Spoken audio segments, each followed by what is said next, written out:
Hey, everybody. For this first chapter Friday, we are going to read the first chapter of the book Frindle. So, the first chapter title is Nick. If you ask the students and the teachers at Lincoln Elementary School to make 3 lists, all the really bad kids, all the really smart kids, and all the really good kids, Nick Allen would not be on any of them. Nick deserved a list all of his own, and everyone knew it. Was Nick a troublemaker? Hard to say. One thing's for sure, Nick Allen had plenty of ideas, and he knew what to do with them. One time in 3rd grade, Nick decided to turn Miss Deaver's room into a tropical island. What kid in New Hampshire isn't ready for a little summer in February? So, first, he got everyone to make small palm trees out of green and brown construction paper and taped them onto the corners of each desk. Miss Deaver had only been a teacher for about 6 months, and she was delighted. That's so cute. The next day, all the girls wore paper flowers in their hair, and all the boys wore sunglasses and beach hats. Miss Deaver clapped her hands and said, "It's so colorful." The day after that, Nick turned the classroom thermostat up to about 90 degrees with a little screwdriver he had brought from home. All the kids changed into shorts and t-shirts with no shoes. And when Miss Deaver left the room for a minute, Nick spread about 10 cups of fine white sand all over the classroom floor. Miss Deaver was surprised again at just how creative her students could be. But the sand got tracked out into the hallway where Manny, the custodian, did not think it was creative at all.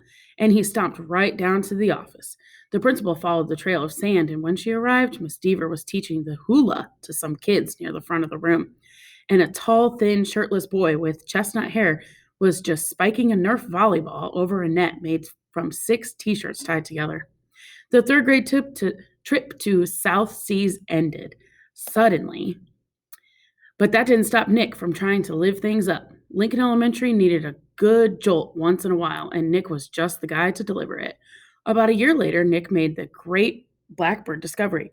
One night, he learned on a TV show that red-winged blackbirds give this high-pitched chirp when a hawk or some other danger comes near. But because of the way sound travels, the hunter birds can't tell where the high-pitched chirp is coming from. The next day, during silent reading, Nick glanced at his teacher and he noticed that Miss Avery's nose was curved, kind of like a beak of a hawk. So Nick let out a high squeak, blackbird, beep.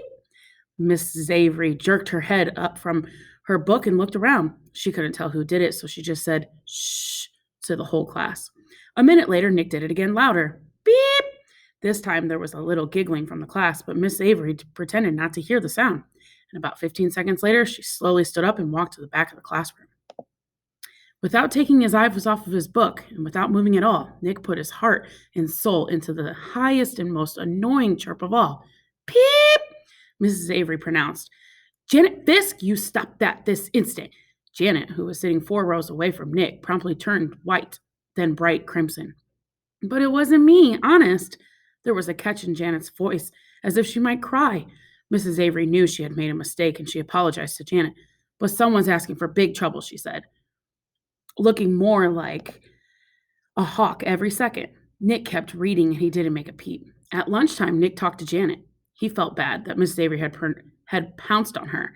Janet lived in Nick's neighborhood and sometimes they played together.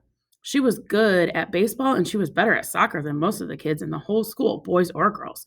Nick said, "Hey, Janet, I'm sorry you got yelled at during reading. It was my fault. I was the one who made the sound." "You did?" said Janet, "but how come Mrs. Avery thought it was me?" So Nick told her about the blackbirds, and Janet thought it was pretty interesting. Then she tried making a peep or two, and Janet's chirps were even higher and squeakier than Nick's. She promised to keep everything a secret. For the rest of Nick's 4th grade year, at least once a week, Mrs. Avery heard a loud peep from somewhere in her classroom. Sometimes it was very high pitched, and sometimes it was very high pitched chirp. Mrs. Avery never figured out who was making that sound, and gradually she trained herself to ignore it, but she still looked like a hawk. To Nick, the whole thing was just one long and successful science experiment, and Janet Fisk enjoyed it too. Let us know what you think by filling out the form. If you'd like to finish reading this, we have multiple copies at school, and have a great weekend.